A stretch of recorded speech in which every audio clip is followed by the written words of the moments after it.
5-6 দিনৰ পোৱালিটো মোক এই গৰুটো লৈ গৈছে যেতিয়া পোৱালিটোও লৈ যাব লাগে, কিন্তু সেইটোতো ৰাখি গ'ল। কিমান বিপদ আৰু এনেকুৱা পোৱালিটো আমি কেনেকুৱা পুহিম? সেই আৰু কি ক'ম। 12:30 মানত আহি দেখিছোঁ আমাৰ গৰুটো আছে আৰু আমি সদায় 2:30-3টাতো উঠি থাকোঁ, কিন্তু কালি মানে টোপনি লাগি গ'ল আৰু উঠিব পৰা নাই। আৰু ৰাতিপুৱা উঠি পেলাই 4টা বজা 4:30 বজাত উঠি পেলাই দেখোঁ গৰু নাই।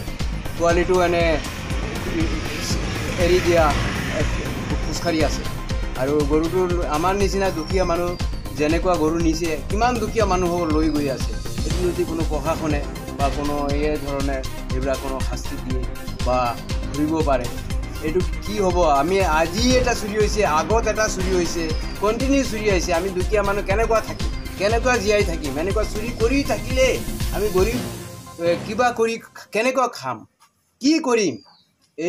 সেইকাৰণে মানে আমি আমাৰ প্ৰশাসনিক আৰু চৰকাৰক যেনেকুৱা মানে এইটো এটা লয় বুলি মানে আমি জনসাধাৰণ হিচাপত দাবী কৰি আছোঁ। আৰু এনেকুৱা আমি দুখীয়া মানুহ এতিয়া মৰি যোৱাৰ নিচিনা হৈছোঁ।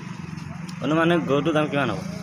এই গৰুটোৰ দাম কমচে কম 1,20,000 টকা হ'ব।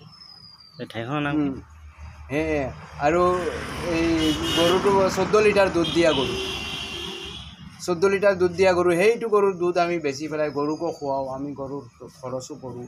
এনেকুৱা চলি আছোঁ যেনে তেনে। আৰু ইমান ভাল ঘৰো নাই মোৰ। মই চিকল লগাই লগ কৰি ৰাখিছোঁ, কিন্তু চিকল কাটি লৈ গ'ল।